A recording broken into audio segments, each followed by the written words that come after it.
오늘도 또 우리 수탉이 막조끼였다. 내가 점심을 먹고 나무를 하러 갈 양으로 나올 때이었다.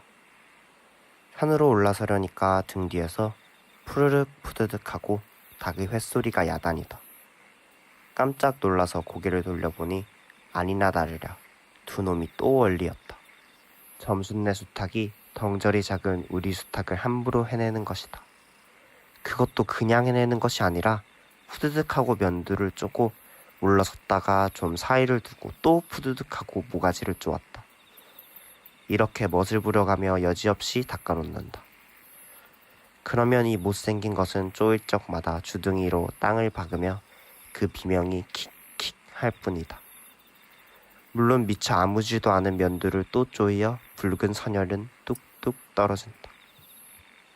이걸 가만히 내려다보자니 내 대강이가 터져서 피가 흐르는 것 같이 두 눈에서 불이 번쩍 난다. 대뜸 지게 막대기를 메고 달려들어 점순네 닭을 후려칠까 하다가 생각을 고쳐먹고 헛매질로 떼어만 놓았다. 이번에도 점순이가 쌈을 붙여놨을 것이다. 바짝바짝 내 기를 올리느라고 그랬음에 틀림없을 것이다. 고놈의 계집애가 요새 들어서서 왜 나를 못 먹겠다고 그렇게 아르렁거리는지 모른다. 나흘 전 감자 조각만 하더라도 나는 저에게 조금도 잘못한 것은 없다. 계집애가 나무를 캐러 가면 갔지. 나 물타리 엮는데 생이질을 하는 것은 다 뭐냐. 그것도 발소리를 죽여가지고 등 뒤로 살며시 와서 예, 너 혼자만 일하니? 하고 긴치 않은 수작을 하는 것이다. 어제까지도 저와 나는 이야기도 잘 않고 서로 만나도 본 척 만 척하고 이렇게 점잖게 지내던 터이련만 오늘로 갑작스레 대견해졌으면 웬일인가. 황차 망하지만한 계집애가 남 일하는 놈 보고 그럼 혼자 하지 때로 하디? 내가 이렇게 내배앉는 소리를 하니까 너 일하기 좋니? 한여름이나 되거든 하지. 벌써 울타리를 하니? 잔소리를 두루두루 놓다가 남이 들을까봐 손으로 입을 틀어막고는 그 속에서 깔깔댄다. 별로 우스울 것도 없는데 날씨가 풀리더니 이놈의 계집애가 미쳤나 하고 의심하였다. 게다가 뒤에는 제 집게를 힐끔힐끔 돌아보더니 행주치마의 속으로 꼈던 바른 손을 뽑아서 나의 턱 밑으로 불쑥 내미는 것이다. 언제 구웠는지 아직도 더운 김이 획 끼치는 굵은 감자 3개가 손에 뿌듯이 쥐었다. 너 집엔 이런 거 없지? 하고 생색 있는 큰 소리를 하고는 제가 준 것을 남이 알면은 큰일 날 테니 여기서 얼른 먹어버리란다. 그리고 또 하는 소리가 너 봄 감자가 맛있단다. 난 감자 안 먹는다. 너 다 먹어라. 나는 고개도 돌리려지 않고 일하던 손으로 그 감자를 도로 어깨 너머로 쑥 밀어버렸다. 그랬더니 그래도 가는 기색이 없고 뿐만 아니라 새근새근하고 심상치 않게 숨소리가 점점 거칠어진다. 이건 또 뭐야 싶어서 그때서야 비로소 돌아다 보니 나는 참으로 놀랐다. 우리가 이 동리에 들어온 것은 근 3년째 되어 오지만 여태껏 가무잡잡한 점순이의 얼굴이 이렇게까지 홍당무처럼 새빨개진 법이 없었다. 게다가 눈에 독을 올리고 한참 나를 요렇게 쏘아보더니 나중에는 눈물까지 어리는 것이 아니냐. 그리고 바구니를 다시 집어들더니 이를 꼭 악물고는 엎어질 듯 자빠질 듯 논둑으로 힝하게 달아나는 것이다. 어쩌다 동리 어른이 너 얼른 시집 가야지 하고 웃으면 염려 마셔요. 갈 때 되면 어련히 갈라고. 이렇게 천연덕스레 받는 점순이었다. 본시 부끄럼을 타는 계집애도 아니려니와 또한 분하다고 눈에 눈물을 보일 얼병이도 아니다. 분하면 차라리 나의 등어리를 바구니로 한번 모질게 후려세리고 달아날지언정. 그런데 고약한 그 꼴을 하고 가더니 그 뒤로는 나를 보면 잡아먹으려고 기를 복복 쓰는 것이다. 서로 주는 감자를 안 받아먹은 것이 실례려 하면 주면 그냥 주었지. 너희 집에 이거 없지는 다 뭐냐. 그러잖아도 저희는 마름이고 우리는 그 손에서 배제를 얻어 땅을 붙임으로 일상굽실거린다. 우리가 이 마을에 처음 들어와 집이 없어서 곤란으로 지낼 때 집터를 빌리고 그 위에 집을 짓도록 마련해 준 것도 점순네의 호의였다. 그리고 우리 어머니 아버지도 농사 때 양식이 달리면 점순네한테 가서 부지런히 구워다 먹으면서 인품 그런 집은 다시 없으리라고 침이 마르도록 칭찬하곤 하는 것이다. 그러면서도 17씩이나 된 것들이 수근수근하고 붙어다니면 동리의 소문이 사납다고 주의를 시켜준 것도 또 어머니였다. 왜냐하면 내가 점순이하고 일을 저질렀다가는 점순네가 노할 것이고 그러면 우리는 땅도 떨어지고 집도 내쫓기고 하지 않으면 안 되는 까닭이었다. 그런데 이놈의 계집애가 까닭없이 길을 복복 쓰며 나를 말려 죽이려고 드는 것이다. 눈물을 흘리고 간 다음날 저녁 나절이었다. 나무를 한 짐 잔뜩 지고 산을 내려오니까 어디서 닭이 죽는 소리를 친다. 이거 네 집에서 닭을 잡나 하고 점순네 을뒤로 돌아오다가 나는 고만 두 눈이 동그래졌다. 점순이가 저희 집 붕당에 홀로 걸터 앉았는데 이게 치마 앞에다 우리 씨암탉을 꼭 붙들어 놓고는 이놈의 닭! 죽어라! 죽어라! 요렇게 안팡스레 패주는 것이 아닌가.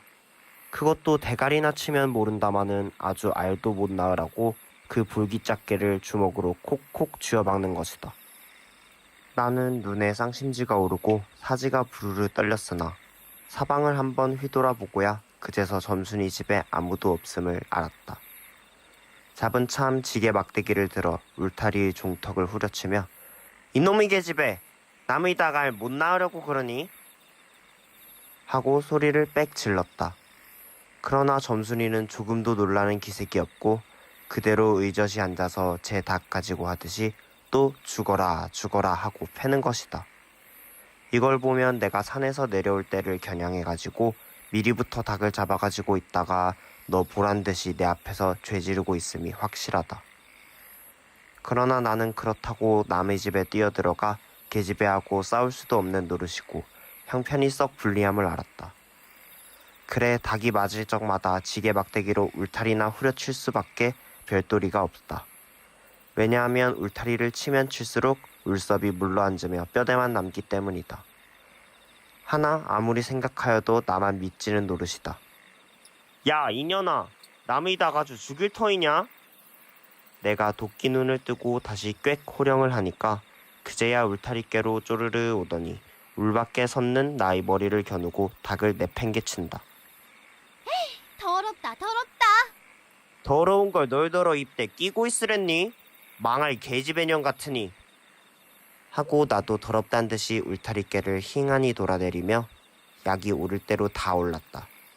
라고 하는 것은 암탉이 풍기는 서슬에 나의 이마빼기에다 물지똥을 찍 갈겼는데 그걸 본다면 알집만 터졌을 뿐 아니라 골병은 단단히 든 듯 싶다.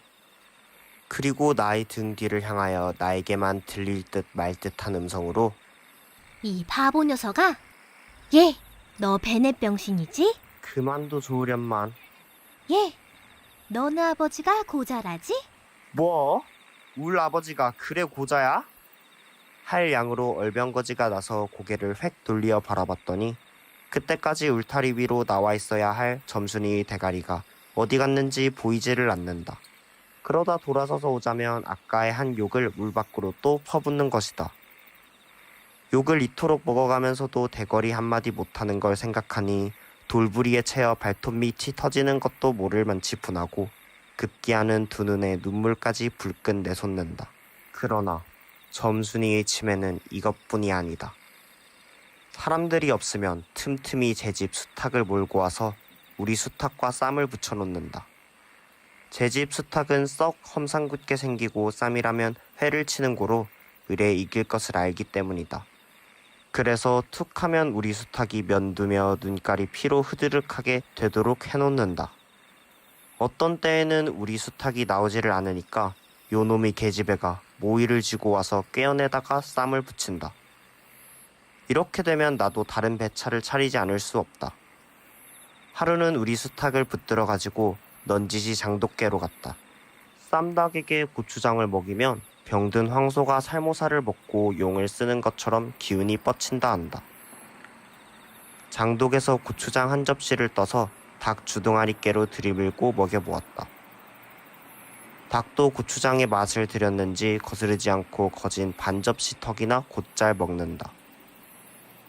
그리고 먹고 금세는 용을 못 쓸 터이므로 얼마쯤 기운이 들도록 회 속에다 가두어 두었다. 밭에 두엄을 두어 짐 전해고 나서 실참에 그 닭을 안고 밖으로 나왔다. 마침 밖에는 아무도 없고 점순이만 저희 울 안에서 헌옷을 뜯는지 혹은 솜을 터는지 웅크리고 앉아서 일을 할 뿐이다. 나는 점순내 수탉이 노는 밭으로 가서 닭을 내려놓고 가만히 맥을 보았다. 두 닭은 여전히 얼리어 쌈을 하는데 처음에는 아무 보람이 없다. 멋지게 쪼는 바람에 우리 닭은 또 피를 흘리고 그러면서도 날개 죽지만 푸드득 푸드득 하고 올라뛰고 뛰고 할 뿐으로 제법 한번 쪼아보지도 못한다. 그러나 한 번은 어쩐 일인지 용을 쓰고 펄쩍 뛰더니 발톱으로 눈을 하비고 내려오며 면두를 쪼았다. 큰 닭도 여기에는 놀랐는지 뒤로 멈실하며 물러난다. 이 기회를 타서 작은 우리 수탉이 또 날쌔게 덤벼들어 다시 면두를 쪼니 그제는 감때 사나운 그 대강이에서도 피가 흐르지 않을 수 없었다. 옳다, 알았다. 고추장만 먹이면 되는구나 하고 나는 속으로 아주 쟁그러워 죽겠다. 그때에는 뜻밖의 내가 닭쌈을 부쳐놓는데 놀라서 울 밖으로 내다보고 섰던 점순이도 입맛이 쓴지 눈살을 찌푸렸다. 나는 두 손으로 볼기짝을 두드리며 연방 잘한다 잘한다 하고 신이 머리 끝까지 뻗치었다.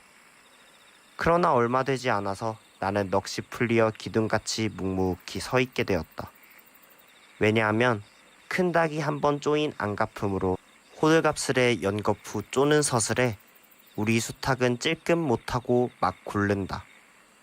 이걸 보고서 이번에는 점순이가 깔깔거리고 되도록 이쪽에서 많이 들으라고 웃는 것이다. 나는 보다 못하며 덤벼들어서 우리 수탉을 붙들어 가지고 도로 집으로 들어왔다. 고추장을 좀 더 먹였더라면 좋았을걸. 너무 급하게 쌈을 붙인 것이 퍽 후회가 난다. 장독개로 돌아와서 다시 턱 밑에 고추장을 들이댔다. 흥분으로 말미암아 그런지 당최 먹질 않는다. 나는 할 일 없이 닭을 반드시 누이고 그 입에다 관련 물부리를 물리었다. 그리고 고추장 물을 타서 그 구멍으로 조금씩 들이부었다. 닭은 좀 괴로운지 킥킥 하고 재채기를 하는 모양이나 그러나 당장의 괴로움은 매일같이 피를 흘리는데 될 게 아니라 생각하였다. 그러나 한 두어 종지가량 고추장 물을 먹이고 나서는 나는 그만 풀이 죽었다. 싱싱하던 닭이 왜 그런지 고개를 살며시 뒤틀고는 소나기에서 뻗으러지는 것이 아닌가. 아버지가 볼까 봐서 얼른 회에다 감추어 두었더니 오늘 아침에서야 겨우 정신이 든 모양 같다. 그랬던 걸 이렇게 오다 보니까 또 쌈을 붙여 놓으니 이 망할 계집애가 필연 우리 집에 아무도 없는 틈을 타서 제가 들어와 회에서 꺼내가지고 나간 것이 분명하다.